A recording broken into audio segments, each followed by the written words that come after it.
Olá, Diaconisa Tatiana, dando início ao Caixinha de Remédio Espiritual.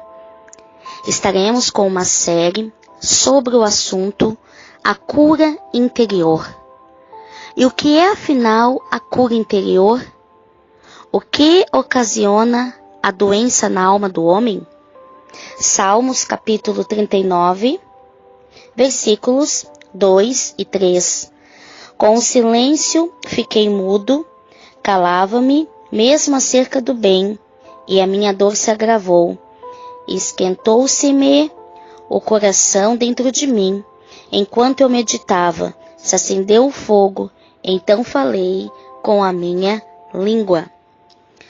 Muitas pessoas no meio evangélico, pessoas detentoras até mesmo de certo grau de estudo, de certo nível de conhecimento, têm dúvidas sobre o que a ciência e a Bíblia falam acerca da cura interior.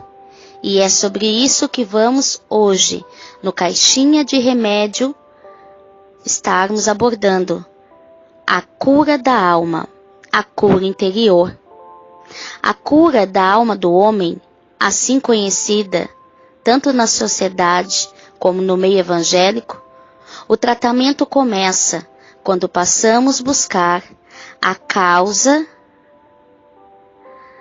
da enfermidade e tentamos ajudar a pessoa a se livrar dos traumas existenciais. Com a alma doente, pode-se bloquear o acesso do homem a Deus e também algo que venha de Deus. O homem sem Deus está com a alma doente e este vive em busca de remédio, e o único remédio é Cristo, Jesus. Jesus disse: aos sãos não necessitam de remédios, mas sim os doentes. Por isso ele diz: vinde a mim, todos que estáis cansados e oprimidos e doentes de alma, que eu vos aliviarei, e encontrareis saúde para as vossas almas. Aleluia! Passar por um momento difícil e demonstrar que está tudo bem nem sempre é fácil. E isso acontece com bastante pessoas. Muitas delas, às vezes, até sofrem por dentro, mas para não preocupar a ninguém, demonstra tranquilidade, pois só Deus sabe o que se passa na vida dela. O Senhor conhece o coração de cada pessoa e Ele encontra uma oportunidade de operar a libertação e o milagre. Ele conhece as necessidades de todos, mas para o milagre acontecer, devemos sempre ir ao encontro dele.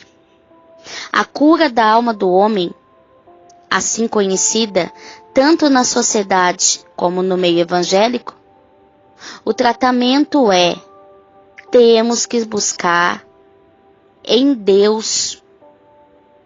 As doenças da alma são manifestadas por meio de um esgotamento físico violento ou um esgotamento emocional profundo, o qual pode resultar em confusões emocionais e mentais, e sustos psicóticos.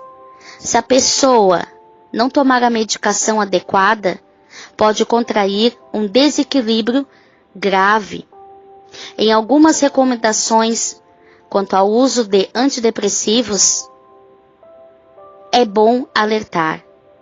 Primeiro, é preciso estar atento e ser cauteloso, porque a pessoa pode sair de um problema e entrar em outro, tornando-se um dependente químico. Segundo, não tome psicotrópicos sem necessidade, apenas para fugir de sofrimentos emocionais. Terceiro, a maioria das doenças que envolvem a alma do homem não se cura somente com remédios da alopatia ou da homeopatia, mas é sim, com certeza, com ajuda espiritual, com a ajuda de Deus, podemos vencer as doenças relacionadas com a nossa alma. Na linguagem bíblica, na maioria das vezes, a palavra alma é traduzida como o coração. E deve ser entendido que o coração é como a sede da inteligência, dos sentimentos, da vontade e das emoções do homem, onde ficam localizadas as lembranças boas e más. Estas ficam escondidas no coração e, com o passar do tempo, aparecem, provocando atitudes e comportamentos inexplicáveis, fazendo a alma adoecer. Mensagens negativas, resultados de um passado sofrido, más lembranças, a correria do dia a dia, da violência nas ruas, a luta pela sobrevivência, de um modo geral, o medo, vingança, ódio, orgulho, traumas da infância, comparações, humilhação, abuso, inconstância, perdas, em geral, indecisões, relacionamentos fracassados, abandono. E o psicológico entra em conflito. Várias são as fontes que podem produzir doenças emocionais. Algumas delas podem ser a cultura secular. Muita gente pensa que será menosprezado, inferiorizado, se não atingir determinado nível ou posição social, se não consegue conquistar certo nível de salário, não comprar o que todos estão comprando, não tiver um carro do ano, ou se não se vestir determinado com a maneira da moda. Esses são comportamentos da cultura secular que podem produzir doenças da alma. A religião legalista, no meio legalista, não se pode errar.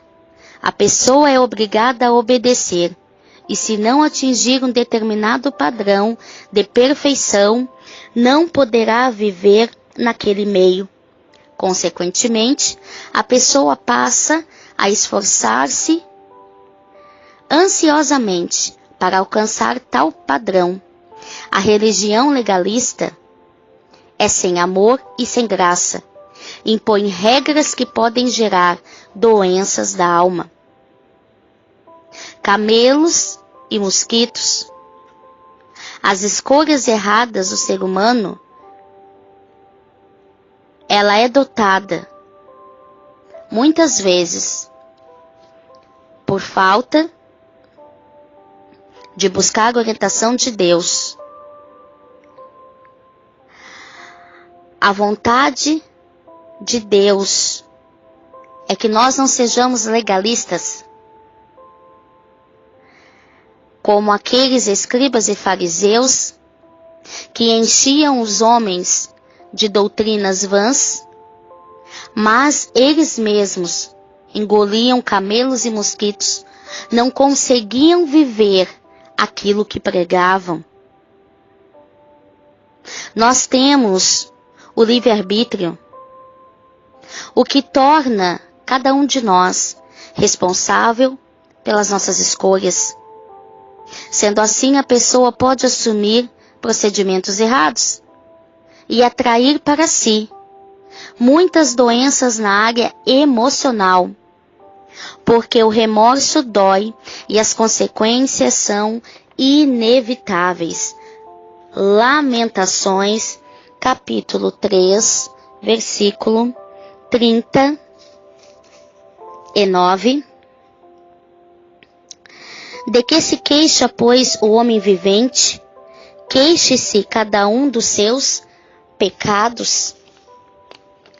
O abandono de Deus. Isso é um grande motivo de causa da doença da alma, da doença emocional. Porque nos dias de hoje, muita gente tem abandonado a Deus e passado a viver a sua própria deidade. E como eles se não importarem mais de ter conhecimento de Deus, de andar com Deus, assim Deus os entregou a um sentimento perverso para fazerem coisas que não convém. Vamos para Romanos, capítulo 1, versículo 21. Porquanto, tendo conhecido a Deus, não glorificaram como Deus, e nem lhe deram graças, antes em seus discursos se desvaneceram, e o seu coração insensato se obscureceu. Misericórdia dessa sociedade. O desprezo a Deus, isso realmente torna a alma do homem doente. E cada vez mais o homem tem se entregado a sentimentos perversos, sendo levado a padecer de muitas doenças emocionais. Existe uma doença que pode ser provocada por si mesmo, ou pior, por outras pessoas, e pode ser atingida a crente ou não crente. O profeta Elias foi vítima da doença na alma, quando Jezabel lhe perseguia por ter desafiado os profetas de Baal. Isso angustiou o coração, a ponto do profeta pedir. O profeta chegou a pedir a morte, estando doente da alma, mas foi curado quando Deus lhe apareceu fazendo uma promessa.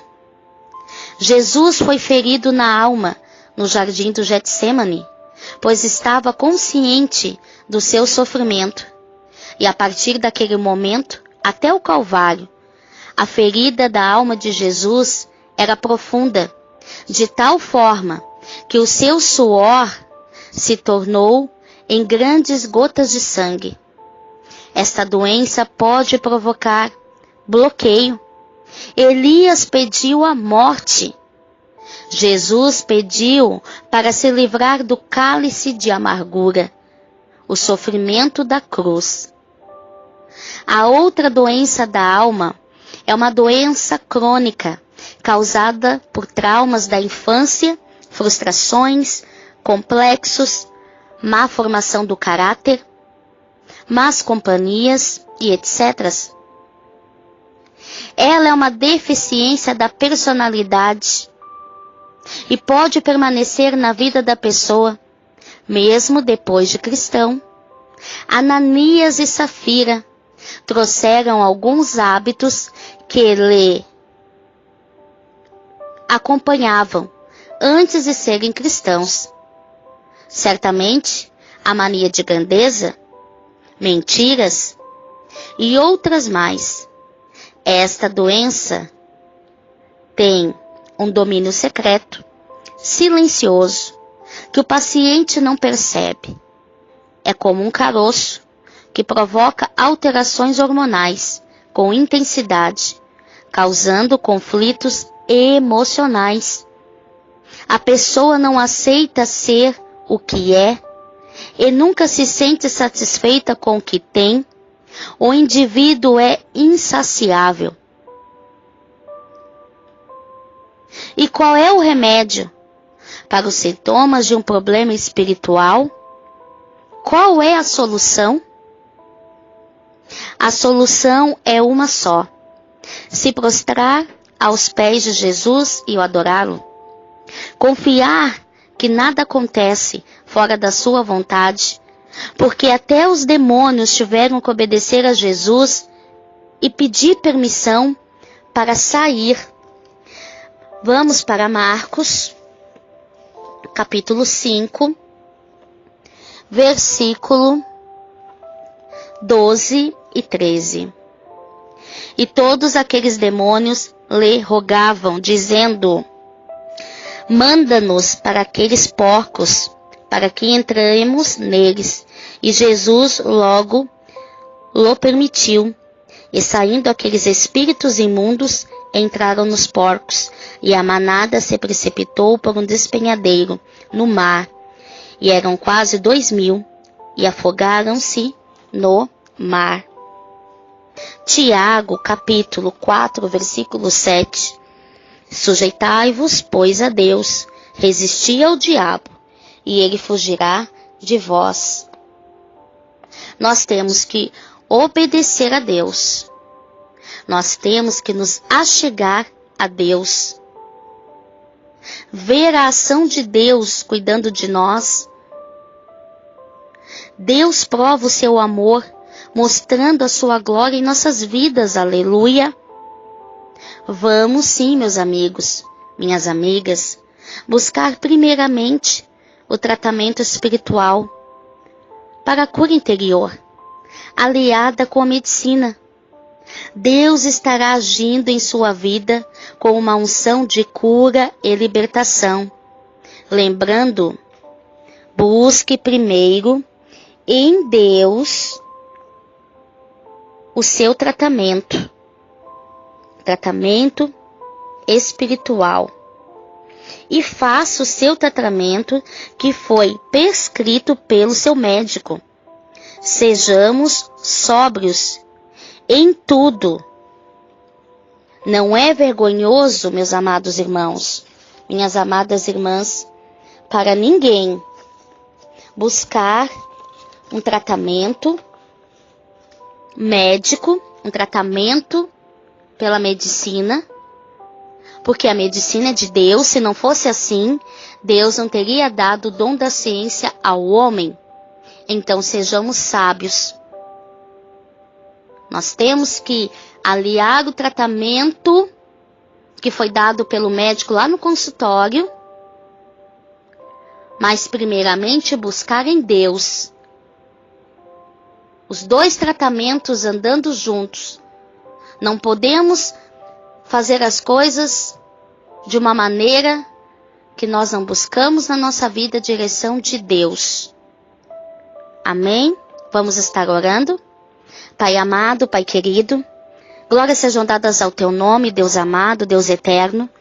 Senhor Jesus, neste momento, ó Pai, eu venho apresentar diante de Ti a cada ouvinte do Caixinha de Remédio Espiritual. O Senhor conhece os nossos corações, o Senhor sabe exatamente o que se passa com cada um de nós. E qual a cura interior que nós estamos precisando? Qual o bloqueio que nós precisamos ser libertos? Pai, se essa pessoa porventura está passando por tratamentos médicos para depressão, tomando, Pai, antidepressivos, Senhor, que em nome de Jesus, essa pessoa possa receber a cura interior, ser liberta, ser curada para a honra e glória do nome de Jesus, e o mais rápido possível, conseguir levar a vida normalmente, sem precisar tomar nenhuma medicação. Senhor, sabemos que Tu és o Deus do impossível. Pai, usa, Senhor, esse tratamento médico para que a nossa alma venha a ser curada. E principalmente, Paizinho amado, Te pedimos, derrama da porção dobrada do Teu Espírito Santo sobre cada um de nós. E venha, Senhor, nos curar de todo trauma, de toda ferida e de toda dor. Porque precisamos de Ti, porque sem Ti nós nada somos. Somos dependentes do Senhor. A nossa alegria, os nossos sonhos, a nossa esperança somente está firmada em Ti. O Senhor tem cuidado de nós. O Senhor nos protege, o Senhor nos livra pelo amor que o Senhor tem por cada um de nós, mesmo que nós sejamos imerecedores de tanta graça, mas o Senhor nos ama, e o Senhor é fiel, é justo, somente o Senhor é bom, e por isso nós Te agradecemos, Te louvamos e Te adoramos. Em nome de Jesus, amém e amém. Que Deus abençoe a cada irmão, irmã, e assim que o Senhor nos permitir, voltaremos no próximo áudio. Graça e paz a todos.